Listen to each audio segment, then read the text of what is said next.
Welcome to TrulyFit. Welcome to the TrulyFit Podcast, where we interview experts in fitness and health to expand our wisdom and wealth. I'm your host, Steve Washuta, co-founder of TrulyFit and author of Fitness Business 101. It's been a while since I've done a solo podcast. It's actually been 2 weeks since I put out any podcast whatsoever. I've been busy. A tornado hit my town. My wife is pregnant. Yes, good news. We don't know if it's a boy or a girl yet. I will share that with people when I know, but my wife is officially 13 weeks pregnant, which is good news. But it was also my birthday. It was her birthday. It was Mother's Day. We had a lot going on, so I have not recorded in a while. But today, I'm going to be doing a solo episode, and I'm going to be talking about 5 fitness tenets that I believe every personal trainer needs to know and needs to know before they even start personal training. Now, on this podcast, I speak a lot about client relations, how to build your business, how to be better with your clients, because I believe that is the future of training. That is what's really important. As AI develops and as all this programming develops, anybody can send you a program. We're going to have a computer program that's going to be able to take in your information and spit out the best exercises for you. But what it can't provide are maybe the best modifications, or it can't read the room and see, okay, Sally's a little upset today. How do I provide a good experience for Sally? Because part of personal training is an experience. It's not just understanding exercises. But I do want to talk a little bit more on the science today. So I'm going to step away from the client relations side. I'm going to talk about the 5 tenets that I believe personal trainers need to understand from sort of like a scientific principle standpoint before they enter into personal training so that they can be good at their job. And the first one is simple. It's movement patterns, joint movement, directionality. These are important to know for many different reasons.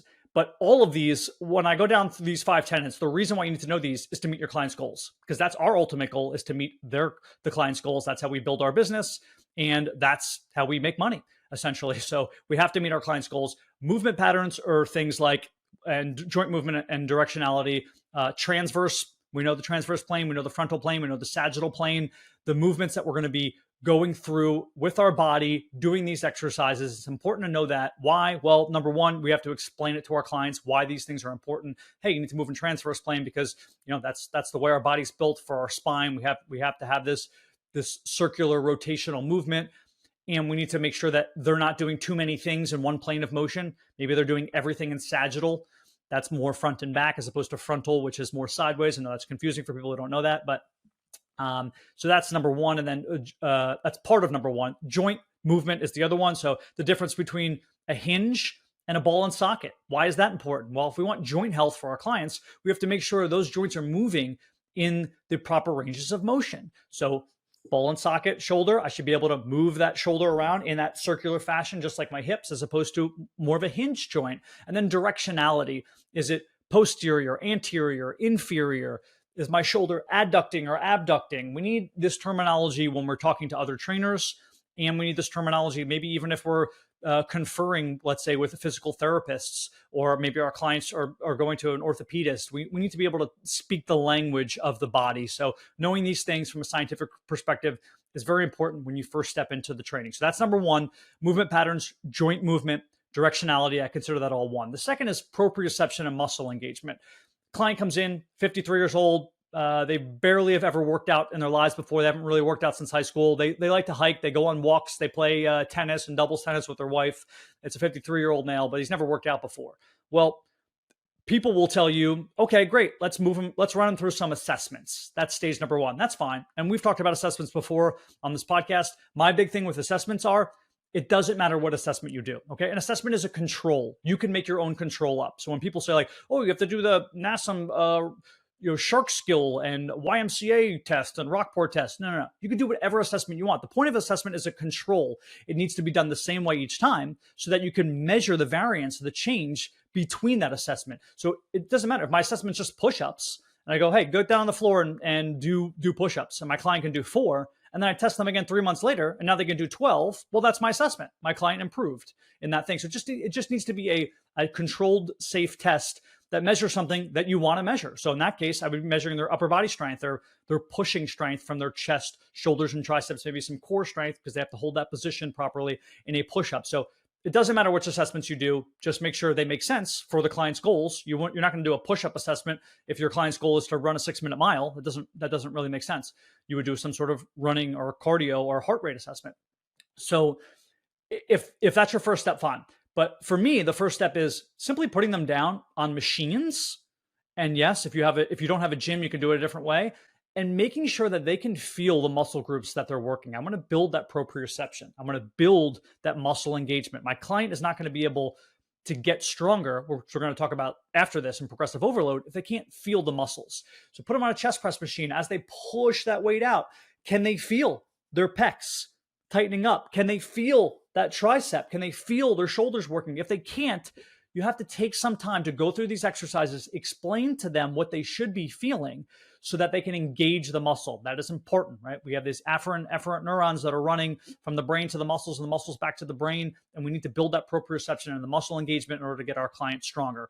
Now, on to number 3, programming and progressive overload. Well, I'm not going to really start with a deep, detailed program with my client until I know that they can engage those muscles properly. They have to be able to engage the muscle. They have to understand the body a little bit before I throw them into a program, or else the program's probably going to be all for naught because they're not going to be doing it correctly, and they're not going to be able to really engage those muscles and get through that first stage of just building that layer, right? That foundation before I give them the programming. So progressive overload, as I'm sure anyone listening to this understands, am I changing the repetition ranges? Am I increasing reps? Am I increasing weight? Am I increasing both? Am I increasing time under tension?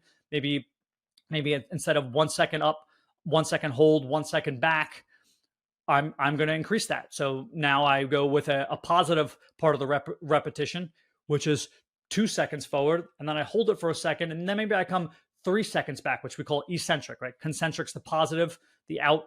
Eccentric is coming back, isometric is the hold. So we need to understand that in order to really build programming, we have to, and progressive overload, we have to first have step number 2, which is the proprioception and muscle engagement. And then we can start to understand programming and progressive overload. And yes, when we're programming with clients, it's all different. There's a million different kinds of programs that you can use. I'm dependent upon your client. You can pick out the one that you believe is best. You can do your research and your due diligence, but you're not going to really understand programming or be able to build a program properly until you have the foundational understanding of movement patterns, joint movement, and directionality. That's number 1. And then number 2, the proprioception and the muscle engagement. And then you could start building the proper programming and understanding progressive overload. Number 4 is anatomical differences. There are anatomical differences in people. We have to understand this. If you think you're going to get everyone to the perfect squat, you don't understand the body. You don't understand that there's a femur length difference in people, and there could be femoral retroversion or anteversion, right? How those femurs insert up into the hip sockets. That could change the squat, the length of the femur, as I just talked about. Females and males. Yes, I know it's hard to talk about that there are 2 sexes in 2024, but if a 170-pound male who's 30 years old comes up to me, he's never worked out, and he says, Steve, my goal is to do a pull-up. I can give him an estimate of how, maybe I'll want to see him do some lat pull downs or something first, but I can give him an estimate of how long it's going to take to get him to his first pull-up. And it's probably going to be within a month. Of course, it varies upon the person and their strength and their injuries and all these different things. But there's a really good chance I can get a 170-pound male to do a pull-up in a month, even if he can't do any pull-ups right now. If a 170-pound female comes up to me who's 30 years old and she wants to do a pull-up, that's very different.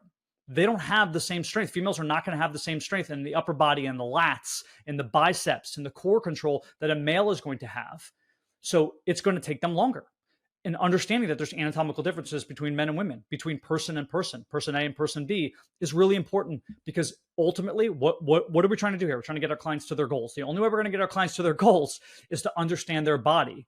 And understanding their body is going to allow us to set the goals at the proper time, so that we're not trying to over deliver, for lack of a better term, because it's not going to be possible to get this person to do this, in this case, this 170-pound female, to do a pull-up in a month. Let's say if she's nowhere near it, right? If she's on the lat pull down, barely being able to pull down 80 pounds for one repetition, she's not going to be able to do a pull-up in a month. It's just not going to happen. So we have to understand the anatomical differences in order to build the proper programming, and then talk to our clients in the right way to give them realistic timetables when we build out their programs to get them to their goals. And then modification is 5th. But let me just run back through the other 4 before I go into modifications. Number 1 is movement patterns, which also is directionality and joint movement. Again, movement patterns, we talked about sagittal and frontal plane. And then joint movement, the difference between ball and socket and hinge. And then directionality, is this anterior? Is this posterior? Is this inferior? All this terminology we need to know when we're talking to our clients, especially because we're going to be maybe dealing with other professionals who also work with them and want to be able to explain what's going on. We need to understand proprioception. This is number 2. And muscle engagement. Unless we can get our clients to properly engage their muscles, unless we can start to build that proprioception, we're not building that infrastructure so that we can start to, or the foundation rather, so that we can start to really lay out the third step, which is programming and progressive overload. And then the fourth step is understanding anatomical differences, which can really help us set our goals properly because everyone's a little bit different. We need to understand our clients' anatomical differences. And then the last step here is modifications. Modifications are very important. Why? Because we don't want to get our clients hurt. So you need to know it's going to happen all the time. From a scientific perspective, if your client has an ouchie when they're doing a movement, you have to say, okay, we're going to stop. We're not going to push through, which some trainers say, oh, just push through, you'll be fine. No. Why is this hurting? Right? That's us understanding maybe the anatomical side, the kinesiology side. But then how do I modify this? If they can't do a lunge, okay, well, maybe let's modify down a regular reverse lunge. Let's hold on to a chair. One hand is on a chair. Now I'm doing a reverse lunge. That's some sort of a modification. They can't do that. Well, maybe both hands on TRX straps, and I'm just doing, a split leg, more of a yoga lunge rather than really dropping that back knee down to the ground. And then maybe lunges are too easy for them. So what's the next modification up? Well, we could add weight. Yeah, we can grab weights. Or suitcase lunges where we hold the weights down by the ground. It's even harder to hold the weights up here. Then maybe we lift the knee into the air. So now we're challenging their balance with the weights. So now one knee goes straight up into the air. So they're on one leg during their lunges. Maybe we do a hop in the lunge. Maybe our foot is on an unstable surface in the lunge. I talk about more of this when we're talking about programming and modifications through my DOTS, which is duration, object, tempo, stability. You can change any of those things. The duration of the exercise, the object you're using, the tempo of the exercise, which I briefly touched on already here. The, pushing out the concentric, let's say in a bench press, 1 second up, holding for 1 second, releasing for 1 second, which is the eccentric. If you change that up, that will make the exercises harder. Talking about, progressive overload. And then stability, being on one leg is harder, right? Sitting down is different than standing up doing, let's say, a shoulder press. So duration, object, tempo, stability will change up those exercises. I don't want to get into that now. That's a whole nother conversation. But these are the 5 fitness tenets that I think every trainer should know from a scientific perspective, from the general perspective of understanding the human body, understanding some of the aspects of the kinesiology before you hop into training. If you struggle with any of these, I would look up the one individual one that you struggle the most. I don't have, a particular place I want to push you to. Just do your own Googling and research. But I think you should feel strongly that you understand, number 1, all the movement patterns, how the joints move, and the directionality, talk and speak and jargon, what's posterior, what's anterior. Number 2, you should understand and be able to build your client's proprioception and muscle engagement. You need to understand, and they need to understand what muscles are firing.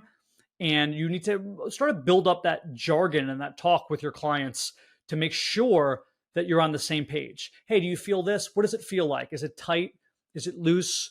Do you feel like this is the muscle you're using? Learn to use certain terminology and words where they understand what you're talking about and you understand what they're talking about.